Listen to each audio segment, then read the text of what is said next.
In this video, I'm going to share the exact strategy that I use to build a YouTube following in little under 3 weeks from 0 followers to over 7,300 subscribers. And I feel that this is the same exact strategy that Jesus used to also build his audience, to build his followers. So we're going to jump right in here. So at the time of recording this video, I have over 7,300 subs, over 110,000 views, 10,000 plus likes, over 1,000 engaging comments of people really engaged on the videos, the content, asking for more. So, it's not just about just growing fast and getting lots of views. When you build an audience for your business, whether you're online or brick and mortar, in person, you want to build an engaged audience of people that know, like, and trust you, right? That they allow you, that they trust you enough to serve them, to help them. So before we jump in, because there's 4 points here that I want to get through, but before building an audience, you really have to have the mindset shift that I talked about in my first video, why God wants you to start a business, that God created business not for you, not for us, not for our own selfish reasons, but to serve his children. That's at the core, right? It's for his glory, to fulfill his purpose, right? And he partners with you and I to be able to do that. So business is not for our own selfish reasons. You might think differently when you look around the internet. You look at Instagram and you see flashes of, flash and houses and cars and all of that stuff, right? But it's not for our own selfish reasons. Let's take a look at Philippians 2:3. Let nothing be done through selfish ambition or conceit, but in lowliness of mind, let each esteem others better than ourselves. And let's continue on. It says, let each of you look out not only for his own interests, but also the interest of others, right? So I'm not saying you shouldn't be rewarded, right? Of course, we should volunteer and serve and all of that, but business, right? We should be rewarded. Money is the representation that God has given us as God, the system that God has put in place to reward you for serving his people. He will bless you. Look at Ephesians 6:7-8. With goodwill, doing service as to the Lord and not to men, knowing that whatever good anyone does, he will receive the same from the Lord, whether he is a slave or free. Right? So God will bless you for serving his people. So let's jump into point number 1. I'm going to share my screen here as well on my whiteboard here. And let's jump into point number 1. Point number 1 is who, right? Who are you talking to? You got to get really clear on that. And if you're not clear on that, ask God, who do you want me to serve, right? Who are you putting me in place in business for to serve? Jesus always asks for guidance from the Father. Don't feel bad, don't feel, that you can't go to God for these things. Let's look at John 12:49. Let's see. For I have not spoken on my own authority, but the Father who sent me gave me a command. What should I say and what should I speak? Jesus always asks for. So if Jesus could ask for guidance, I think we could ask for guidance as well, right? Maybe God's been already guiding you and speaking to you. Maybe you already know. What are you an expert in? What are you passionate about? A lot of times I think it's like, what do you have knowledge in? And then what are you passionate about? And somewhere right here in the middle is kind of what God has put in your heart, right? To help people. I feel God has placed a specific calling on your life, each and every one of our lives, to serve in different ways than anybody else can. He's given you a group of people for you to help. Jesus was always clear on who he was serving. 80% of his ministry was healing the sick. If you look at the books of Matthew, Mark, Luke, they all talk about healing ministry, right? He cured leprosy, raised people from the dead, gave vision to the blind, helped people who were lame that couldn't walk again, right? So part of Jesus's audience was people who were sick. He was very clear on who he was talking to.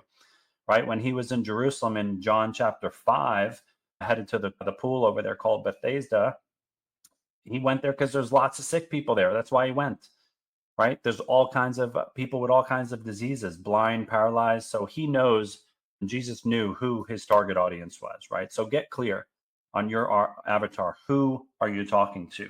Number 2, how? Let's get that pencil working. Number 2 is how. How are you going to serve them? What problem are you going to solve, right? It's not about you, it's about them.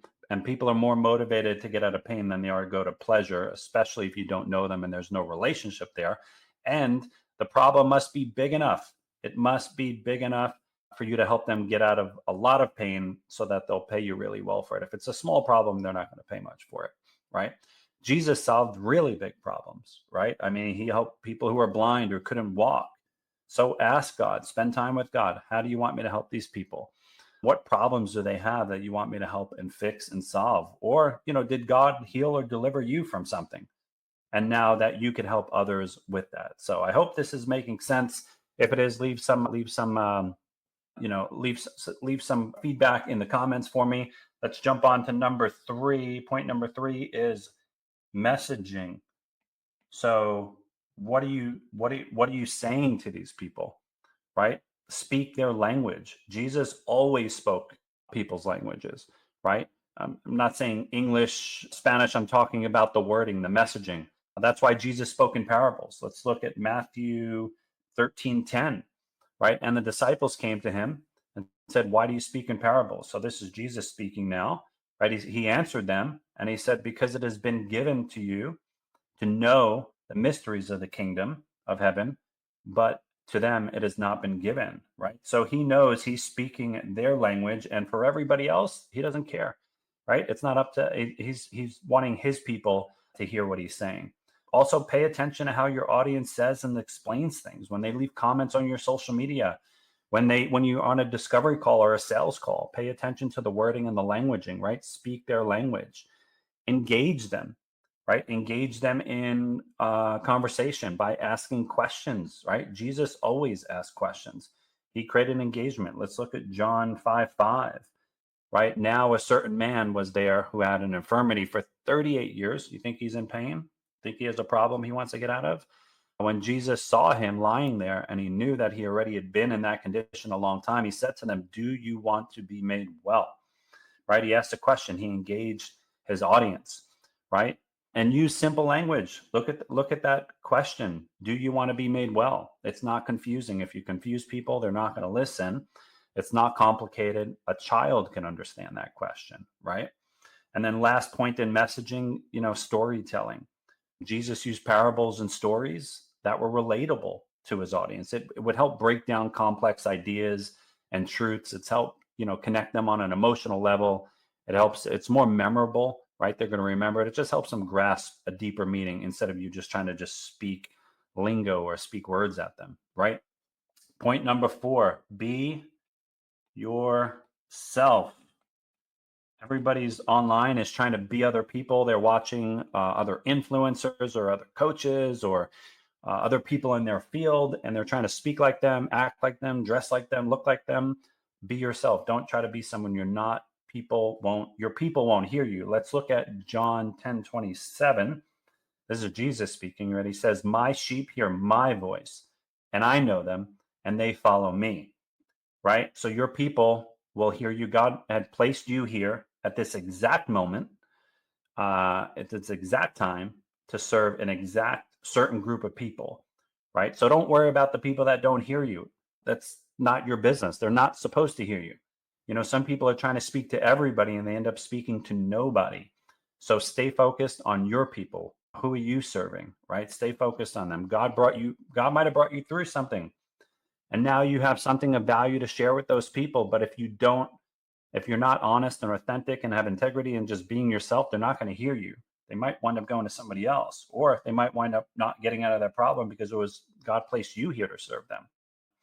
Right? Let's look at 2 Corinthians 1:4-5. Who comforts us in all our tribulations or our problems, right? Challenges, that we may be able to comfort those who are in any trouble with the comfort which we were comforted by God, right? So God might have brought you through something, and he knows that you can now have compassion and empathy for that person, somebody who's struggling with the same exact thing, right? So let's just recap here. You want to make sure you know who you're talking to, right? Who's your audience? How are you talking to them? How are you solving? How are you helping them? How are you serving them? What problem are you solving? Make sure it's big enough. And then messaging. What are you saying to them? What are the words you're using? What are the stories? Are you asking questions? Are you engaging them? Right? And then be yourself. Guys, come on. There's no reason for you to be anybody else. Again, they will only hear your voice. So, Heavenly Father, I just Thank you for your goodness. I thank you for your holiness, Father. And Father, I just pray for everybody that's hearing my voice, that's watching this video, Father, that you speak to them. Anyone in that's here that's trying to build a business, Father, that you help them get clear, identify who they're speaking to, help them get very clear, Father, on who you want them to help and how. What's the how?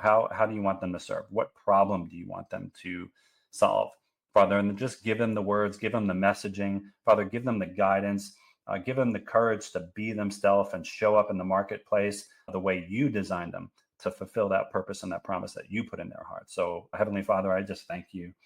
I honor you. I praise you in Jesus' mighty name. Amen.